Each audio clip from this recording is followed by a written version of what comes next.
வாழ்க வையகம், வாழ்க வையகம், வாழ்க வளமுடன். சிந்தனையை, உடல்நலத்தை சீரமைத்து உய்வித்த குருவே வாழ்க. இன்று நாம் சிந்திக்க இருக்கும் தலைப்பு துன்பத்தின் மேன்மையும் பெருமையும் என்ற தலைப்பில் சிந்திக்கலாம்.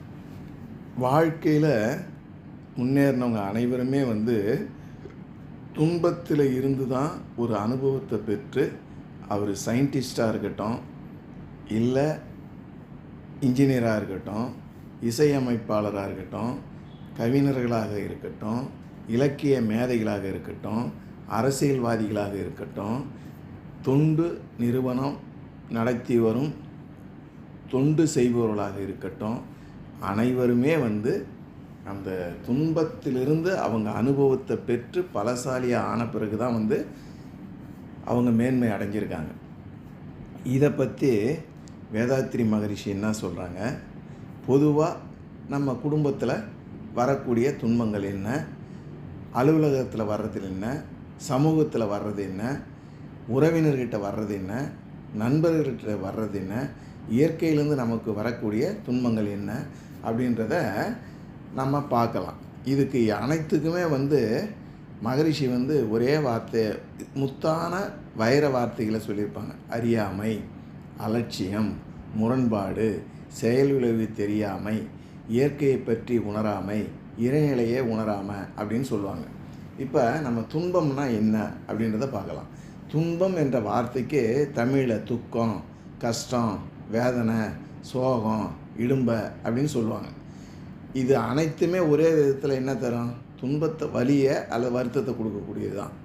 இதுக்கு தான் மகரிஷி ஒரு பாடலில் சொல்லுவாங்க, இன்பமே அளவு முறை மீற மாற துன்பமாய் மாறிவிடும் இயற்கை உண்மை, இன்பமே துய்க்கவெனில் தோன்றுகின்ற துன்பத்தை ஒழுக்கமுடன் தீர்த்தால் போதும் அப்படின்னு சொல்கிறாங்க. துன்பம்னா ஒரு பொதுவாக ஒரு வாழ்வில் ஏற்படுற கஷ்டம், துயரம் அல்லது வேதனையை குறிக்கும் பொதுவான சொல்.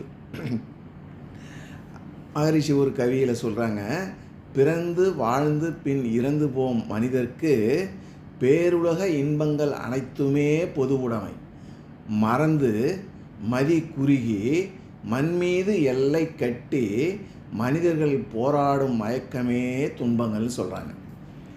துக்கன்றது ஒரு இழப்பு அல்லது சோகமான நிகழ்வால் ஏற்படும் மனவேதனையை சொல்லுவாங்க. கஷ்டம்னா என்னங்க? இது ஒரு கடினமான சூழ்நிலை அல்லது உடல் அல்லது மன ரீதியான சிரமத்தை குறிக்கிறது தான் கஷ்டம்னு சொல்லுவாங்க. வேதனைனா ஒரு தீவிரமான உடல் அல்லது மனவேதனையை குறிக்கும். சோகன்றது ஒரு மன வருத்தத்தின் நிலையை குறிக்குது. இது பொதுவாக துக்கத்தை விட லேசானது. இடும்பைன்னு சொல்லுவாங்க. இது ஒரு கஷ்டம் அல்லது துன்பம் தரும் சூழ்நிலையை குறிக்கும். இந்த வார்த்தைகள் அனைத்தும் வெவ்வேறு சூழ்நிலையில் பயன்படுத்தப்பட்டாலும் அனைத்துமே துன்பம்னா வலி அல்லது வருத்தம் தான் எடுத்துக்கணும். துன்பம் போக்கும் தூய நெறியே அன்பாம், அறமாம், அறிவின் உயர்வாம், துன்பம் குறைந்திட இன்பம் நிலைத்திடும், இன்பம் பெருக்கிட துன்பம் விளைந்திடும் மகரிஷி கவியில் சொல்கிறாங்க. துன்பம் இல்லாமல் உறவுகள் அருமை புரியாது, தோல்வி இல்லாமல் விடாமுயற்சி, தன்னம்பிக்கை வராது. நம்ம விரும்பிய பொருளை அடைஞ்சால் ஆனந்தம், கிடைக்கலன்னா கஷ்டம். நாம் செய்யும் முயற்சியில் வெற்றி பெற்றால் மகிழ்ச்சி, தோல்வியுற்றால் துயரம். துன்பம் என்பது தன்னுணர்வற்ற மனதின் ஒரு நிலை. நமக்கு வரும் துன்பங்களை ஒருவர் விழிப்புணர்வுடன் உணர்ந்து தவிர்த்து கொள்ள வேண்டும். இருந்தாலும் பிறர் நமக்கு துன்பம் கொடுக்கும் பொழுது அவருக்கு அந்த துன்பத்தை திருப்பி கொடுக்காம இருக்கும் விழிப்புணர்வு தான் மிக மிக வாழ்க்கையில் அவசியம். இப்போ சிலர் சொல்லுவாங்க, நான் என்னங்க தப்பு பண்ணேன், எனக்கு ஏன் இவ்வளோ கஷ்டம் வருது அப்படின்னு. அதுக்கு மகரிஷி கொடுத்துருக்காங்க ஒரு கவி, சிறுதவறு பெருந்துன்பம் விளைத்தல் கண்டு சிலர் வினையின் பயன் கொள்கை தவறென்பார்கள், நிறுவையிலே எடைக்கல் ஓர் தட்டில் வைத்து நேர் எதிரில் பொருள் வைத்து நிற்கும் போது இறுதியிலே வைக்கும் பொருள் சிறிதென்றாலும் இதற்கு முன்னம் வைத்ததெல்லாம் சேர்ந்தெழுத்தும் பெருமுண்மை சான்றாகும் முன்னிருப்பாம் பெருந்தீய பதிவு சிறு தவறால் ஓங்குன்றாங்க. நம்ம 1 கிலோ வேணும் அப்படின்னு சொன்னீங்கன்னா 999 ஆல்ரெடி இருக்குது. 1 கிராம் வச்சா தான் அது வந்து 1000 கிராம் ஆகி 1 கிலோ ஆகும். அதுபோல் நமக்கு ஆல்ரெடி இருக்கிற பதிவுகளை போக்குறதுக்கு தான் பிறவியே எடுக்கிறோம். அதனால் அடுத்தவங்களை கம்பேரிட்டிவ் பண்ணக்கூடாது. நம்ம கருமையத்தில் இருந்த பதிவு இருந்ததுன்னா நமக்கு கஷ்டம் கிடையாது. நான் என்ன செய்கிறேன், நான் என்ன நினைக்கிறேன், நம்ம என்ன உணர்கிறோம் என்கின்ற விழிப்புணர்வு இல்லாததுனால தான் துன்பமே வருது. அதனால தான் ஒவ்வொரு நொடி பொழுதும் நம்முடனேயே முரண்பட்டு கொண்டிருக்கோம். நமது செயல் ஒரு திசையில் போகுது, சிந்தனை மற்றொரு திசையில் போகுது, உணர்வுகள் வேறு எங்கேயோ செல்லுது. நாம் பிரிந்து பிரிந்து செல்கிறோம். நாம் மேலும் மேலும் பிளவுபட்டு செல்கிறோம். அதுதான் துன்பம். நாம் நமக்குள் ஒருங்கிணைந்து இருப்பதில்லை. நமக்குள் ஒற்றுமையை இழந்து விட்டோம். நாம் முற்றிலுமாக மையத்தில் இல்லாமலும் வெறுமனே வெளிவட்டத்திலுமாக இருக்கிறோம். எனவே இயல்பாகவே ஒத்திசைவு இல்லாத ஒரு வாழ்க்கை துன்பம் நிறைந்ததாகவும் துக்கமானதாகவும் ஏதோ ஒரு வித சுமை போன்றும் நம்ம ஒரு கஷ்டத்தில் இருக்கிறோம். இதுதான் மகரிஷி ஒரு கவியில் சொல்கிறாங்க, இன்ப அனுபோகத்தில் மிகவும் ஆழ்ந்து இயற்கையின் வேக விளைவறியா முன்னம் தன் சக்திக்கு அதிகரித்தும் முறை பிறழ்ந்தும் தான் நுகர்வதே தனக்கு பொருத்தமின்றி துன்பமாய் மாறுவதும் அறிந்து கொண்டு துயர் விரிந்து வாழ்க்கையில் படரா வண்ணம் நன்முறையில் இன்பத்தை இயற்கை கொப்ப நாம் அளவு முறையோடு அனுபவிக்கணுன்றார். எந்த ஒரு பொருளை நீங்கள் அனுபவித்தாலும் அளவு முறை மீறக்கூடாது. இயற்கையை பற்றி தெரிஞ்சிருந்தால் நம்ம இயற்கைக்கு துன்பம் கொடுக்க மாட்டோம். இயற்கைனா என்னங்க, பஞ்சபூதங்கள் தான், நிலம் நீர் நெருப்பு காற்று விண்ணுக்கு நம்ம துன்பத்தை கொடுக்காமல் இருக்கணும். அதுக்கு தான் சினிமா பாடலை சொல்லுவாங்க இல்லையா, வாழ்க்கை என்றால் 1000 இருக்கும், வாசல் தோறும் வேதனை இருக்கும், வந்த துன்பம் எதுவென்றாலும் வாடி நின்றால் ஓடுவது இல்லை, எதையும் தாங்கும் இதயம் இருந்தால் இறுதி வரைக்கும் அமைதி இருக்கும், நாளை பொழுதை இறைவனுக்கு அளித்து நடக்கும் வாழ்வில் அமைதியை தேடு, உனக்கும் கீழே உள்ளவர் கோடி நினைத்து பார்த்து நிம்மதி நாடுன்னு கண்ணதாசன் அழகாக பாடியிருப்பாங்க. துன்பம் என்பது ஒருவரின் அனுபவம். அது ஒரு பிரச்சனையின் விளைவாகவோ அல்லது வேறு காரணங்களுக்காகவோ வரலாம். துன்பம் என்பது வேதனை. ஒருவருக்கு துன்பம் என்பது அவர்களின் பிரச்சனையை தீர்க்கும் திறனையும் பாதிக்கலாம், அல்லது அவர்களின் மன அழுத்தத்தையும் உருவாக்கலாம். துன்பத்தில் நிழல்படாத பேரின்பத்தில் ஆன்மா நிலைத்திருப்பது தான் வீடு பேறு. எல்லாத்தையுமே நீங்கள் ஒரு பார்வையாளனாக இருந்து விழிப்புணர்வோடு இருந்தீங்கன்னா உங்களை உயிரை பற்றியும் இறைநிலையை பற்றியும் உணர்ந்து நான் எது செய்தால் எது வருது, விளைவு எப்படி வரும் அப்படின்னு அந்த விழிப்புணர்வு இருந்தீங்கன்னா அந்த துன்பத்திலிருந்து நிழல்படாத நீங்கள் வீடு பேர் அடையலான்னு சொல்கிறாங்க. மனம் ஒரு பூத கண்ணாடி. துன்பம் என்று வருகிற போது ஒரு மனத்தை ஒரு பூத கண்ணாடி ஆகிவிடுகிறது. இருக்கின்ற சிறிய சிக்கலையும் பெரிய சிக்கலாக தான் இயல்பான வேலை. ஒரு கண்ணாடி மூலமாக பார்த்தீங்கன்னா அது பிரதிபலித்து தானே காட்டும், பெருசு தானே. இன்பமும் துன்பமும் மனித வாழ்க்கையில் இடைவிடாது நடக்கும் தொடர் நிகழ்வு. இவை இரண்டும் ஒரு நாணயத்தில் 2 பக்கம் போல் இருக்கும். இன்பத்தில் ஈடுபடவும் துன்பத்தை தவிர்க்கவும் முயற்சிப்பது மனித இயல்பு. ஆனால் இந்த இன்பமோ துன்பமோ நிலையானது கிடையாது. இன்பமும் துன்பமும் நம் இடையே தங்கிவிடுவது இல்லை. இன்பம் வரும் வேளையில் நாம் அதை வரவேற்பதைப் போல துன்பத்தையும் நாம் வரவேற்கணும். அப்போ தான் நம் இதயம் இரண்டையும் நிகராக ஏற்றுக்கொள்ளும். இன்பம் துன்பம் கலந்தது தான் மனித வாழ்க்கை. ஒரு நாள் சிரிச்சதை வெளியில் காட்ட தைரியம் இருக்குது நமக்கு, பல நாள் அழற வெளியில் காட்ட மட்டும் நமக்கு தைரியம் இருக்காது. ஏன்னா சந்தோஷம்னா பலமாக இருக்குது, அழுவது பலவீனமாக பார்க்கப்படுது இந்த சமுதாயத்தில். இன்பம் துன்பம் இரண்டையும் அளவுக்கு மீறி தலையில் ஏற்றக்கூடாதுங்க. இரண்டையும் சரிசமமாக ஏற்று பழகிட்டால் வாழ்க்கையில் நிதானம் வந்துடும். நிதானம் வந்துட்டால் வாழ்க்கை புரிஞ்சிடும். வாழ்க்கை புரிஞ்சிட்டால் பிறப்பின் ரகசியம் புரிஞ்சிடும். பிறப்பின் ரகசியம் புரிஞ்சிட்டா இந்த உலகத்தில் நம்ம வந்த வேலை முடிஞ்சிடுது. அதுதான் மகரிஷி ஒரு கவியில் கொடுக்குறாங்க. இன்ப துன்பம் என்பதென இவை இரண்டும் எங்கிருந்து தோன்றுகின்றதென ஆராய்ந்தேன். இன்பமே இயற்கையிலே எதிலும் என்றும் எங்கும் நிறைந்துள்ளது. அனுபோகத்திற்கு இன்பத்தின் அளவு முறை மாறும்போது ஏற்படும் ஒரு பொருத்தமிலா உணர்ச்சியே தான் இன்பத்தின் மறுபெயராம் துன்பமாயும் இரண்டுமே அறிவின் அலைகளாய் கண்டேன் அப்படின்றாரு. வாழ்க்கையில் மேடு பள்ளம் இன்ப துன்பம் இவைகள் இல்லாமல் போனால் சுவாரஸ்யம் இருக்காது. இவைகளை கடந்து வந்தால் தான் நீ வாழும் வாழ்க்கைக்கு நிரந்தர வழி பிறக்கும். நிரந்தரமான துன்பம் என்று எதுவும் இல்லை. இதுவும் வள்ளலார் சொல்கிற மாதிரி கடந்து போகும். துன்பம் மட்டும் அல்லங்க, இன்பமும் நிரந்தரமாக இருக்கக்கூடியது இல்லை. எதுவுமே நிலையானது இல்லை என்பது ஒரு மாபெரும் வரம். துயரம் மாறி தான் தீரணும் என்பது அதன் தலை எழுத்து. கால சுழற்சி மட்டும் மாற்றுவதில்லை. நம்மை சூழ்ந்து இருப்பவர்களையும் சூழல்களையும் ஒவ்வொரு நிமிடமும் மாற்றிக்கொண்டே இருக்குது. நிகழ்காலத்தில் மகிழ்ச்சியாக இருக்கிறத ஒரு கடமை போல் நீங்கள் இருக்கணும். நமக்கு நாமே சொல்ல வேண்டிய இது ஒரு மந்திரம். நிகழ்காலத்தில் மகிழ்ச்சியாக இருக்கணும்னு சொல்லிட்டு நமக்கு நாமே சொல்லிக்கணும். இன்ப துன்பம் இன்பத்துக்கும் துன்பத்துக்கும் ஓர் எழுத்து மட்டும்தான் வித்தியாசம். அதில் இதில் இரண்டுமே நிலையில்லாதது. இன்பத்தை விரும்புவதும் துன்பத்தை வெறுப்பதும் மனிதன் இயல்பு. ஒன்று முன்னே வந்ததுன்னா மற்றது பின்னே வரும். இது இயற்கையின் இயல்பு. எது வந்தாலும் ஏற்றுக்கொண்டு வாழ்வதே இறைவன் நமக்களித்த வாய்ப்பு.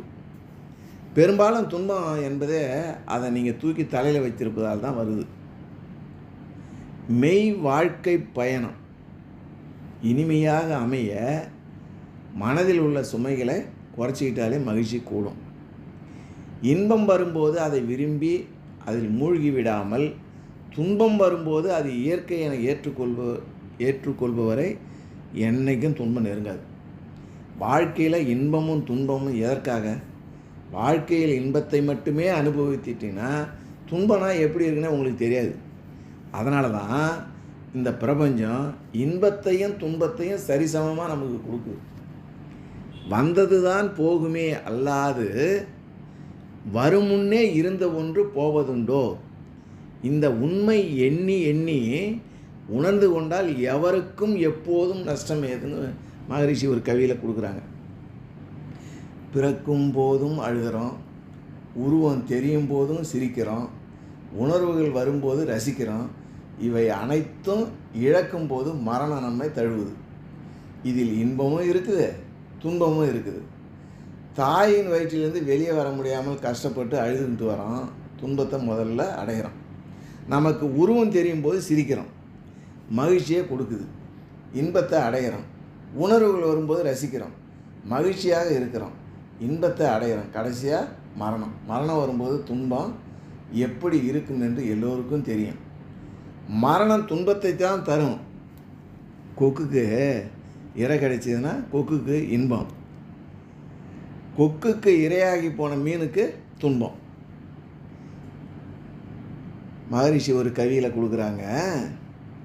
துன்பத்தை விளைக்கவல்ல செயல்கள் தம்மை சொல்லியுள்ளார் பழிச்செயல்கள் என்று மேலோர்.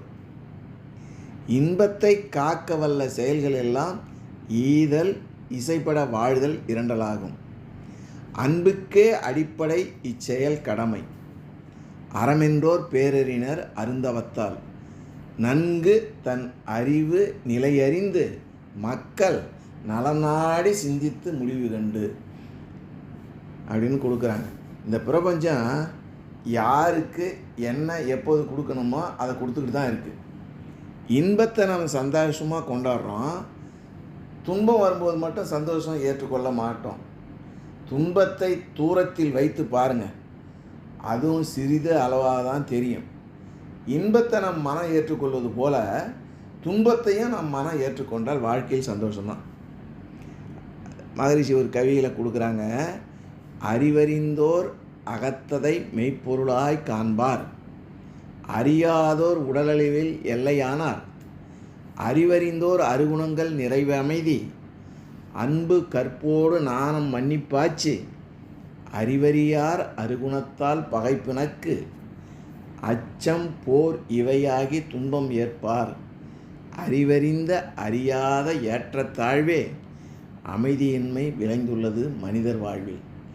எப்போ தன்னை அறியறீங்களோ, அறிஞ்ச பிறகு அறிவை அறிந்ததும் அதில் தெளிவடைஞ்சிங்கன்னா ஞானம் வந்த பிற்பாடு தன் மூலத்தை அறியலாம். அப்போ எல்லாமே இறைநிலையாக நீங்கள் பார்க்கலாம். அப்போ உங்கள்கிட்ட இருக்கிற பயிற்சிகளாக இருக்கட்டும், அருகுணமாக இருக்கட்டும், நீங்கள் உங்களை நீங்களே அகத்தாய்வு பண்ணி நிறைவடைஞ்சதுன்னா உங்களுக்கு துன்பம் இல்லைன்றதான் அவர் சொல்கிறார். தமிழில் ஒரு அற்புதமான வார்த்தை இருக்குதுங்க, பழி வாங்கிறது. இந்த பழி என்பதற்கு பதிவு என்ற ஒரு அர்த்தம் கொடுத்தா அந்த பதிவினை வாங்குதல் என பொருளாகும். உதாரணமாக ஒருவர் இன்னொருடம் துன்பம் பெறும்பொழுது அதற்கு பதிலாக இவரும் துன்பத்தை உடனேயே அல்லது தக்க சமயத்தில் துன்பத்தை கொடுத்துட்றாரு.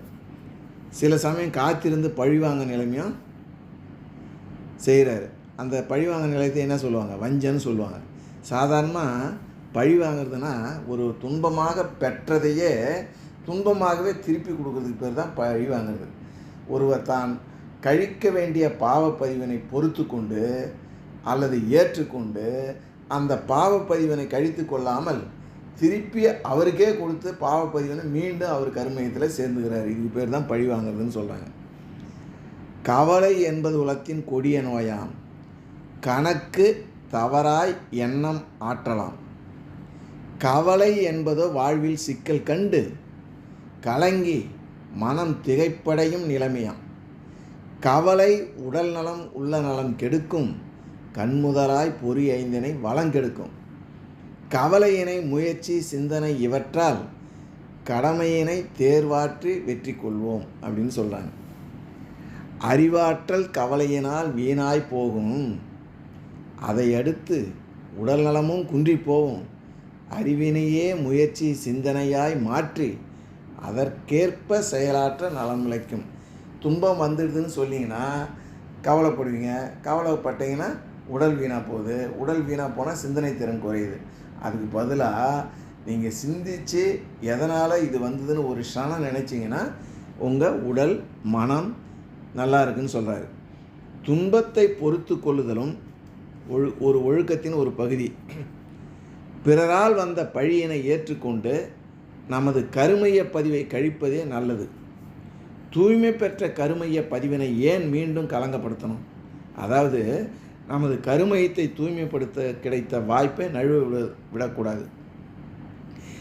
மகரிஷி ஒரு கவியில் தீய வினை பதிவுகளை திருத்தி போக்கி தெளிந்த அறிவின் விழிப்பில் நிலைத்து என்றும் தூய வினை தேர்ந்தாற்றி துன்பம் நீக்கும் தொழில்களையே கடமை என தேர்ந்து செய்து மாயமெனும் மறைபொருளாம் அறிவறிந்து மண்ணுலகில் உயிர்களுக்கு துன்பம் நீக்க நேயமுடன் தொண்டாற்றி இன்பம் தூய்க்கும் நிறைவாழ்வான் நெறியதுவே யோகமாகன்னு சொல்கிறாங்க.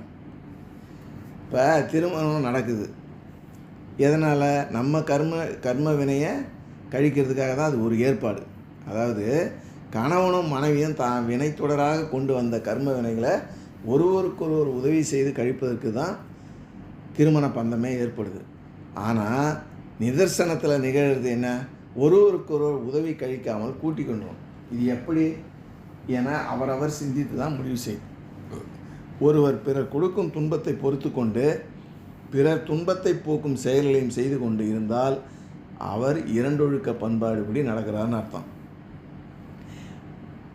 வந்த துன்பம் ஏற்று சகித்து அவற்றை போக்க வழிகண்டு முறையோடு போக்கி இன்பம் காத்து எந்த துன்பம் வரினும் எதிர்நோக்கி நிற்பதே ஏல் இன்பமே மிகுதிப்படும் துன்பங்கள் தோன்றியும். யார் எந்த விதத்தில் கொடுத்தாலும் அதை ஏற்கக்கூடிய ஏற்பு திறன் உங்களுக்கு இருந்ததுன்னா, பொறுமை இருந்ததுன்னா நீ இன்பமாக தான் இருப்பீங்கன்னு மகரிஷி கவியில் குறிப்பிடுறாரு. சினிமா பாடலில் சொல்லுவாங்க, வரவில்லாமல் செலவுகள் செய்து மகிழ்ந்திருந்தோமே, வாழ்க்கை துன்பம் அறிந்திடாமல் வாழ்ந்து வந்தோமேன்னு சொல்லிட்டு அந்த வாலிப பருவில் காலேஜில் ஒரு ஆனுவல் டேவில் வந்து பாடக்கூடிய பாடல் அது. வரவில்லாமல் செலவுகள் செய்து மகிழ்ந்திருந்தோமே. அப்பா அம்மா தானே பணம் கொடுக்குறாங்க. வாழ்க்கை துன்பம் கஷ்டம்னா என்னாமலே அறிந்திடாமல் வாழ்ந்து வந்தோமே அப்படின்னு சொல்லிட்டு அந்த பாடல் வரிகள் இருக்கும். நமக்கு என்னதான் ஒருத்தவங்க வந்து பழிச்செயல் கொடுத்துக்கிட்டு இருந்தாலும் துன்பத்தை கொடுத்துருந்தாலும் அதுக்கு வந்து அனைத்தும் நன்மைக்கே, அனைத்திற்கும் நன்றி அப்படின்னு ஒரு தாரக மந்திரத்தை நீங்கள் சொல்லிட்டு வாங்கண்ணே. யார் எது பண்ணாலும் சரி, அனைத்தும் நன்மைக்கே, அனைத்திற்கும் நன்றி அப்படின்னு சொல்ல உங்கள் பாசிட்டிவ் வைப்ரேஷன் வந்து உங்களுக்கு பொறுமையை கொடுக்குது. அடுத்தவங்க பேரில் பழி வாங்குற இது இல்லாமல் இருக்குது. வஞ்சத்தை போக்குது. உங்ககிட்ட வரவுக்கு அதிகமாக செலவு செஞ்சுன்னா கடன் தான் உருவாகும், துன்பம் உண்டாகும். பெற்ற பிள்ளைக்காக தாய் தந்தையர் படும் துன்பம் அப்போது கடமைன்னு தோணும். தன் பிள்ளைகளுக்கு சுமக்கும் துயரத்தின் போது தான் புரியும் கடமையாக கஷ்டமான்றது. துன்பமுறும் மனித இனம் தனது வாழ்வில் தோன்றுகின்ற தொல்லையெல்லாம் தீர்க்க போக என்றவைகளை கூட இந்த திட்டத்தாலே என்றும் தோன்றாதொழியும் இனிதாய் சொல்லும் அன்பென்ற வார்த்தைக்கு அர்த்தம் தோன்றும்.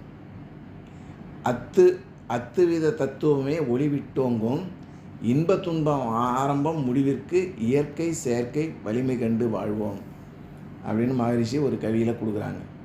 இப்போ சங்கடாகர சதுர்த்தின்னு சொல்கிறாங்க இல்லைங்களா, அது எப்படி உருவாச்சிங்க? சங்கடனா துன்பம், ஹரனா அழித்தல். அப்போ துன்பங்களை அழிக்கும் விரதம் தான் சங்கடாகர சதுர்த்தி. இது எப்படி உருவாச்சுன்னா, வசிஷ்டர் பரம்பரையில் தோன்றின பரத்துராஜ முனிவர் ஒரு சமயம் நர்மதா கரையில் வந்து குதிக்க வர்றாரு. அப்போ தேவலோகத்துலேருந்து வந்த ஒரு பொண்ணு வந்து அங்கே குளிச்சிக்கிட்டு இருக்காங்க. அதை கண்டு அவர் மயங்கி அவங்கள அழைச்சிக்கிட்டு போய் குடும்பம் நடத்திடுறாரு. அவங்களுக்கு ஒரு குழந்தை பிறக்குது. குழந்தை பிறந்த உடனே அந்த தேவலோகம் அங்கே அவங்க தேவலோகத்துக்கு போயிடுறாங்க. அந்த பிறந்த குழந்தைய விட்டுட்டு போயிட்டதுனால முனிவரும் அந்த குழந்தைய அந்த நதிக்கரையிலே விட்டுட்டு மீண்டும் அவர் தவம் செய்ய போயிடுறாரு. அந்த குழந்தைய பூமாதேவி எடுத்து வளர்க்குது. அது நல்லா வளர்ந்த பிறகு பிரைட்டாக இருக்குது. அதற்கு அங்காரகன் அப்படின்னு பெயர் சூட்டுது பூமாதேவி. அந்த குழந்தைக்கு 8 வயசு ஆகும்போது எனக்கு யாரும்மா அப்பா அப்படின்னு கேட்குது. அப்போ அந்த பூமாதேவி பரத்ராஜ முனிவர்கிட்ட அழைச்சிக்கிட்டு போயிட்டு, முனிவரை இதுதான் உங்கள் குழந்தை, இதை நீங்கள் ஏற்றுக்கணும்னு சொல்கிறாங்க. முனிவரும் அதை அகமகிழ்ந்து ஏற்றுக்கிட்டு பல கலைகளையும் அந்த குழந்தைக்கு கற்றுக் கொடுக்குறாரு. யார் அந்த குழந்தை பேர் என்ன? அங்காரகனுக்கு. தந்தையே உலகில் உள்ள எல்லா கலைகளும் நான் சிறந்து விளங்கணும், அதுக்கு நான் என்ன செய்யணும்னு அந்த பையன் கேட்குறான். அதுக்கு பரத் முனிவர் சொல்கிறாரு, நீ விநாயகர் பெருமனை தவம் செய்ய நினச்சி சர்வ கலைகளிலும் வல்லவனாக தெரிந்து நீ அனைத்து நிறைவேறும் அப்படின்னு சொல்லிட்டு நீ போய் தவம் செய்யின்னு அனுப்பி விட்டுறாரு. அந்த பையனும் ஒரு காட்டில் உட்காந்து தவம் பண்ணுறான். பல வருடங்களாக கடுந்தாவும் மேற்கொள்கிறான். பலனாக மாசி மாதம் சதுர்த்தி திதி அன்னைக்கு இரவு வேலை சந்திரோதயம் காலத்தில் விநாயகர் பெருமான் அந்த அங்காரகனுக்கு காட்சிக்கு கொடுக்குறாரு. அதனை கண்டு அந்த பையன் அங்காரகன் விநாயகர் பெருமானை பல்வேறு போற்றி துதித்த, ஐயா எனக்கு சில வரத்தை நீங்கள் கொடுக்கணும், உன்னுடைய கடுந்தவத்தால் கட்டுண்டேன், நீ கேட்கும் வரங்களை நான் கொடுக்குறேன்ப்பான்னு சொல்கிறார் விநாயகர் பெருமான். ஐயனே, சர்வ மங்கள ரூபத்தோடு தங்களை தரிசித்த நாள் அனைவராலும் மங்களன் என்று அழைக்கப்பட வேண்டும். தேவலோகத்தில் தேவாமிர்தம் பருகி அமரனாக வேண்டும். என்னை வழிபடுவர்களுக்கு எல்லாம் நான் செல்வம் அளிக்கும் கிரகமாக மாற வேண்டும். நான் தங்களை தரிசித்த இந்த சதுர்த்தி நாளை அனைவரும் கொண்டாடணும். யாரெல்லாம் இந்த சதுர்த்தி நாள் என்று தங்களை வழிபடுகின்றார்களோ அவர்களின் துயரங்களை நீங்கள் போகணும்னு சொல்லி வரம் கேட்குறது. நீ கேட்ட வரத்தை எல்லாத்தையும் கொடுத்துட்டோம்பா அப்படின்றாரு விநாயகர் பெருமான். யாரெல்லாம் சங்கடஹர சதுர்த்தி அன்று என்னை வழிபடுகிறார்களோ அவர்களுக்கு சங்கடங்கள் அனைத்தையும் நீக்கி வாழ்விலே அனைத்து வளங்களையும் தருவேன்னு சொல்லிட்டு விநாயகர் பெருமான் கொடுத்துட்றாரு. அந்த அங்காரகனே செவ்வாய் கிரகமாக மாறிடுறாங்க. மக்களுக்கு செல்வம் அளிக்கும் கிரகமாக இருக்குது.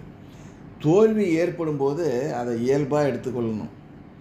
மன கஷ்டங்கள் இருந்தாலும் மனதிற்குள்ள நல்ல எண்ணங்களையே நினைக்கணும். இந்த நிலையை சரியான புரிதலின் மூலம் எளிதில் அடைந்துடலாம். வாழ்க்கையில் துன்பங்கள் குறையவில்லைன்னா செய்த பாவம் உங்ககிட்ட இன்னும் குறையலைன்னு அர்த்தம். நம்முடைய ஆசைகள் பிறருக்கு துன்பம் வரவழைக்கும் ஏன்னா அதை முளையிலே கிளியணும். நம்ம உயர்ந்த நிலைக்கு வருவதற்கு ஆசைப்படுவதில் தவறில்லை. ஆனால் அதற்கான முயற்சிகள் மேற்கொள்ளாமல் பொறாமை குணத்தை மட்டும் வாங்கி வளர்த்துக்கிட்டு தோல்வியும் அவமானம் தான் நீங்கள் வாங்குறீங்க. ஆசைகள் இருக்கும் வரை இன்பமும் துன்பமும் இருந்துக்கிட்டு தாங்க இருக்கும். வாழ்க்கையை அதன் போக்கில் தான் அனுபவிக்கணும். 2 சென் துறவிகள் ஒரு மழையில் நனைஞ்சு ஒரு குடிசை கீழே வெகு நேரமாக நிற்கிறாங்க. மழை நின்று தான் அவங்க இருப்பிடத்துக்கு போகிறதுக்கு கிளம்புறாங்க. அப்போ ஒரு அழகான இளம்பெண்ணு சாலையை கடக்க முடியாமல் அங்கேயே நிற்கிறாங்க. இதை கண்டதும் துறவிகளில் இளந்துறவி ஒருத்தர், என்ன ஆயிற்று பெண்ணா, ஏதாவது உதவி தேவையா அப்படின்னு கேட்குறாரு. அந்த பெண் நான் என் தோழியின் திருமணத்துக்கு போகிறேன், இந்த சாலை முழுதும் சேரும் சகதியமாக இருக்குது, அதில் நடந்து போனால் என் அழகிய பட்டாடை பாழாகிடும் அப்படின்னு சொல்லி வருத்தப்படுறார். கவலைப்படாத, நானே தோளில் தூக்கிட்டு போய் உன்னை விட்டுறேன்னு சொல்லிட்டு ஒரு இளந்துறவி கொண்டு போய் அதேமாரி விட்டுட்டு வந்துடுறாரு. அதை மூத்த துறவி கோபமாக பார்க்குறாரு. ஏன் என் மீது என்கிட்ட கோபமாக இருக்கிறீங்க அப்படின்னு கேட்குறாரு. நாமெல்லாம் ஒரு துறவி, அந்த பெண்ணை எப்படி நீ தொட்டு தூக்கலாம் அப்படின்னு கேட்குறாரு. இது தவறுன்னு உனக்கு தெரியலையா? அதற்கு அந்த இளந்துறவி சொல்கிறாரு, தூக்கிய அந்த பெண்ணை அப்போதே நான் இறக்கிட்டேன், நீங்கள் தான் அந்த நிகழ்வை இன்னும் மனசில் சுமந்துக்கிட்டு இருக்கீங்கன்னாரு. இப்படி தான் நாமும் நமது வாழ்வில் பிறர் ஏற்படுத்திய காயங்களை மனதில் சுமந்து கொண்டு செல்கிறோம். அன்பை மட்டும் நேசியுங்க, வாழ்க்கையில் முன்னேறலாம். துன்பம் போக்கும் தூய நெறியே அன்பாம் அறமாம் அறிவின் உயர்வாம். அனைத்து உலகுக்கும் அறிவின் விளக்காம். அனைத்து உலகுக்கும் அறிவின் விளக்காம். வினை தூய்மை பெற வித்தாம் உணர்வோம் அப்படின்னு மகரிஷி கவியில் கொடுக்குறாங்க. இன்பம் துன்பம் கடந்த ஈசனுக்கு எது தேவை? பன்முறையும் சிந்தித்து பார். அவனை நாடி நினைத்து அன்பும் அறனும் ஓங்கி அகத்துணர்வு அடைந்துயிர்கள் துன்பங்கள் தீர்க்கும் வினை தூய்மை பெற பயின்றிடுவீர்.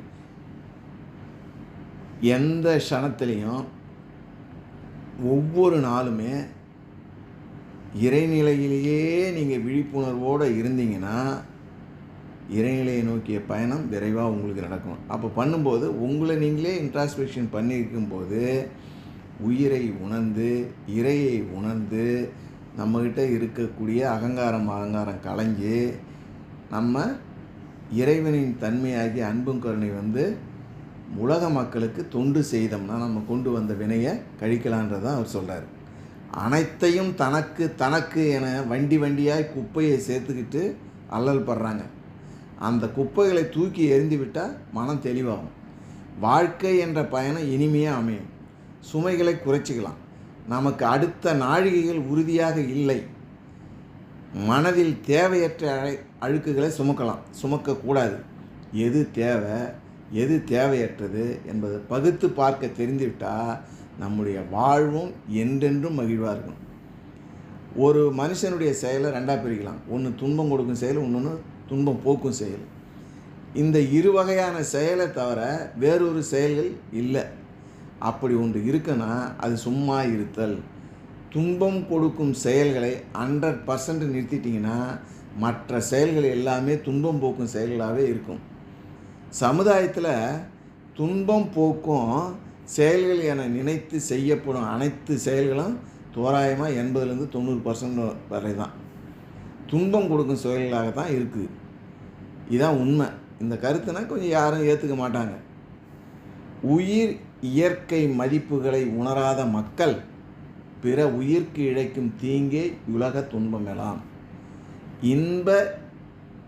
இன்பத்தை முறையோடு அளவுடன் அனுபவிக்கத்தான் துன்பமே பெரும்பாலும் தோன்றாது ஆய்ந்து உணர்வீர். துன்பத் தோற்ற மாற்றம் இயல்பாராய்ந்து தரிந்திடில் அன்பெனும் பேருற்று ஈவறிவிற் சுரந்திடும். இன்பத்தும் துன்பத்தும் இயற்கையும் கற்பனையும் சிந்தித்து அறிபவன் சிறப்பாக வாழ்வான்னு மகரிஷி கொடுக்குறாங்க கவியில். சமுதாயத்தில் பெரும்பாலானவங்க செயற்கையாக ஒரு துன்பத்தை தாமாக உருவாக்கிக்கிட்டு அதுக்கு உதவியை நாடுறாங்க. இது சமுதாயத்தில் பார்க்கலாம். வீட்டை விட்டு வந்துடுறது, இல்லை தொழிலில் நழிவு அடைஞ்சிட்டேன்றது, அது மாதிரி பண்ணிவிட்டு எந்த வேலையும் செய்யாத அடுத்தவங்களை நாடி நிற்கிறது. மனிதர்களாகவே ஒரு துன்பத்தை உண்டாக்கிட்டு அதுக்காக அவங்க உதவி கேட்பாங்க. உண்மையான துன்பமானது இயற்கையின் நியதிக்குட்பட்ட இயற்கை துன்பமாக தான் இருக்கணும். அந்த துன்பத்தை போக்கும் செயல்கள் தான் தர்மம், ஈகை. உதாரணமாக ஒரு தொலைக்காட்சி பெட்டி வாங்குவதற்காக தன்னிடம் பணப்பற்றாக்குறை இருப்பதன் வருத்தத்தினால வேதனைப்படுறாருன்னு வச்சுக்கிங்க. அவரது வேதனையை போக்குகிறேன் என்று மற்றொரு பற்றாக்குறையான பணத்தை கொடுத்து டிவியை வாங்கிட்டு வந்து கொடுத்துட்றாரு. அப்போ டிவியை வாங்கிய நபரோ தொடர்ந்து தேவையில்லாத நிகழ்ச்சிகளை பார்த்து தனது நேரத்தையும் வீணடித்து மனதையும் கெடுத்து புலன்களையும் கெடுத்து கொண்டிருக்காரு. அது அவருக்கு துன்பத்தை மட்டுமே கொடுக்குது. இதை போல தான் பலர் ஈகை செய்வதாக கருதி பல தொண்டு அமைப்புகளுக்கு பொருள் உதவி செய்கிறேன் என்று அவர்களுக்கு தேவையில்லாதவற்றையெல்லாம் கொடுத்து அவர்களுக்கு துன்பத்தையே மறைமுகமாக கொடுக்குறாங்க. அவ்வாறு கொடுக்கப்படும் பொருள்கள் எல்லாம் காலத்தால் துன்பம் கொடுப்பையாகவே இருக்குது. தேவைகள் மூன்றின் குறைபாட்டினால், தேவை என்னது? பசி, தாகம், தட்பவெப்ப சூழ்நிலை, இயற்கை கழிவு. அதுதான் மூன்றின் குறைபாட்டினால் ஏற்படும் இயற்கை துன்பங்களை போக்கும் செயல்களை உண்மையான ஈகைன்னு தெரிஞ்சுங்க. அந்த காலத்தில் பசித்தவங்களுக்கு உணவிடுங்கள் என்று சொல்லுவாங்க. முற்காலத்தில் பசிக்கு உணவு இல்லாத பஞ்ச நிலவிய போது அந்த காலத்துக்கு ஏற்றவாறு தானத்தில் சிறந்தது அன்னதானம்னு சொன்னாங்க. தன் உடலின் திறமையாலும் அறிவாலும் உணவை பெற முடியாதவர்களுக்கு கொடுப்பது தான் அன்னதானம். தன் உடலின் திறனாலும் அறிவாலும் உணவை பெற முடியாதவர்களுக்கு கொடுப்பது தான் அன்னதானம். அதுதான் தர்மம். அது அப்படி இல்லாமல் உடல் திறமை, அறிவு, சூழ்நிலை என எல்லாம் இருந்தும் உழைக்காமல் இருக்கும் ஒருவருக்கு தேவையான பூர்த்தி செய்தால் அது தர்மமே கிடையாது. துன்பத்தின் மேன்மை என்பது துன்பத்தில் ஒருவரின் ஆளுமை மற்றும் ஆன்மீக வளர்ச்சியை மேற்படுத்தும் ஒரு கருத்து. இது துன்பம் ஒருவரின் வாழ்க்கையில் நேர்மறையான மாற்றங்களை கொண்டு வரும். துன்பத்தை மேலே பற்றி என்ன சொல்லுவாங்க? ஆளுமை வளர்ச்சி, ஆன்மீக வளர்ச்சி, வாழ்க்கைக்கான புரிதல், மற்றவர்களுக்கு உதவுதல், நம்பிக்கை அப்படின்னு சொல்லுவாங்க. அப்போ துன்பம் நமக்கு என்ன கிடைக்குது? ஆளுமை வளர்ச்சி. துன்பம் ஒருவரை கடினமாக்குகிறது மற்றும் மன உறுதியை அதிகரிக்கிறது. துன்பங்களை எதிர்கொள்ளும் போது ஒருவர் தனது பலவீனங்களை எல்லாம் அடையாளம் கண்டுக்கிட்டு அவற்றை கடந்து வர கற்றுக்கிறார். இது ஆளுமை வளர்ச்சி. ஆன்மீக வளர்ச்சின்னா என்னது? துன்பம் ஒருவரை தாழ்மையாகவும் பச்சாதாபம் உள்ளதாகவும் ஆக்குது. துன்பத்தில் இருப்பவர்களுக்கு உதவும் போது ஒருவரது ஆன்மீக வாழ்க்கை மேம்படுது. வாழ்க்கைக்கான புரிதல். துன்பம் ஒருவருக்கு வாழ்க்கையின் அர்த்தத்தையும் நிலையாமையும் புரிய வைக்குது. இது ஒருவரை பொருள் சார்ந்த விஷயங்களிலிருந்து ஆன்மீக விஷயங்களை நோக்கி ஈர்க்குது. மற்றவர்களுக்கு உதவி செய்ய கற்றுக் கொடுக்குது. துன்பங்களை அனுபவித்த ஒருவரால் மற்றவர்களின் துன்பங்களை புரிந்து கொள்ளவும் அவர்களுக்கு உதவ முடியும். இன்றைக்கி சினிமாவில் பாருங்கள், லாரன்ஸு, அடுத்தது பாலா, எப்படி போய் ஒரு கிராமத்து மக்களுக்கு தண்ணி இல்லைனாலும் சரி, வேன் வசதி இல்லைனாலும் சரி, ஒரு இருதய ஆப்ரேஷனுக்கு எப்படி ஹெல்ப் பண்ணுறாங்க பாருங்கள். நமக்கு தெரிஞ்சு இப்போ இவங்க 2 பேரும். அடுத்தது நம்பிக்கை. துன்பத்தின் மூலம் ஒருவர் கடவுள் மீதும் தன்னிடம் உள்ள திறன்கள் மீதும் அதிக நம்பிக்கையை வளர்த்துக்கிறாங்க. துன்பம் என்பது வாழ்க்கையின் ஒரு தவிர்க்க முடியாத பகுதி மட்டுமல்ல, அது ஒருவரின் வளர்ச்சிக்கான ஒரு கருவியாகவும் இருக்குது. துன்பத்தை நேர்மறையான கண்ணோட்டத்தில் அணுகுவதன் மூலம் கிடைக்கும் நன்மைகளை பெற முடியும். துன்பத்தின் பெருமை என்பது துன்பங்கள் மனிதனை பக்குவப்படுத்தி வாழ்வில் மேன்மையடை செய்யும் என்பதை குறிக்கும் ஒரு சொல்லு. துன்பங்களை அனுபவிக்கும் போது மனிதன் அவற்றிலிருந்து பாடம் கற்றுக்கொள்கிறான். மேலும் மன வலிமையும் சகிப்புத்தன்மையும் வளர்த்துக்கொள்ளலாம். என்னென்னது? மன வலிமை, பக்குவப்படுறது, சகிப்புத்தன்மை, மேன்மையை அடையிறது அப்படின்றது. மன வலிமைன்றது துன்பங்கள் ஒருவரை மனதளவில் வலிமையாக்குது. துன்பங்களை கடந்து வந்த அனுபவம் எதிர்காலத்தில் வரும் இன்னல்களை சமாளிக்க உதவுது. பக்குவப்படுறார் எப்படி? துன்பங்களை ஒருவர் பக்குவப்படுத்துது. வாழ்க்கையின் ஏற்றத்தாழ்வுகளை புரிந்து கொள்ளவும் அவற்றிலிருந்து மீண்டு வரவும் கற்றுக் கொடுக்குது. சகிப்புத்தன்மை, துன்பங்கள் சகிப்புத்தன்மையை வளர்க்கிறது. மற்றவர்களின் துன்பங்களை புரிந்து கொள்ளவும் அவர்களுக்கு உதவும் கற்றுக் கொடுக்குது. தன்னுடைய வாழ்வில் மேன்மையடை செய்து, துன்பங்கள் மனிதனை மேன்மையடை செய்து, மேலும் அவர்கள் தங்கள் வாழ்க்கையை மேம்படுத்தவும் தங்களின் இலக்கை அடையவும் ஊக்குவிக்கிறது. துன்பங்களை எப்படி எதிர்கொள்கிறது? துன்பங்களை இயல்பாக ஏற்றுக்கணும், நேர்மறையான எண்ணம் இருக்கணும், துணை தேடணும், உதவி செய்யணும். எப்படி துன்பங்களை இயல்பாக எப்படி ஏற்றுக்கிறது? துன்பங்கள் வாழ்க்கையின் ஒரு பகுதி என்பதை புரிஞ்சுக்கணும். அதை இயல்பாக ஏற்றுக்கொள்வது அவற்றின் தாக்கத்தை குறைக்க உதவுது. நேர்மறையான எண்ணங்கள்னால் துன்பங்கள் ஏற்படும் போது எதிர்மறை எண்ணங்களை தவிர்த்து நேர்மறை எண்ணங்களை வளர்த்துக்கணும். அடுத்தது துணை. துன்பங்களை தனியாக எதிர்கொள்ளாமல் நண்பர்கள், குடும்பத்தினர் அல்லது நிபுணர்களின் உதவியை நாடுறது, உதவி செய்கிறது. பிறர் துன்பப்படும் போது அவர்களுக்கு உதவி செய்வதன் மூலம் நமக்கு துன்பங்களை குறைக்கலாம். துன்பங்கள் ஒருவருக்கு வலியை தரலாம், ஆனால் அவரை ஒரு வலிமையாக்கி பக்குவப்படுத்தி வாழ்க்கையில் முன்னேறவும் உதவும். எனவே துன்பங்களை கண்டு பயப்படாமல் அவற்றை எதிர்கொண்டு வாழ்க்கையில் முன்னேறுவது தான் சிறப்பு, நல்லது. இதுகாரும் இந்த சிந்தனை உரையை கேட்டு மகிழ்ந்த இருபால் மெய்யன்பர்களையும் வாழ்த்தி வணங்கி நிறைவு செய்கிறேன். வாழ்க வையகம், வாழ்க வையகம், வாழ்க வளமுடன்.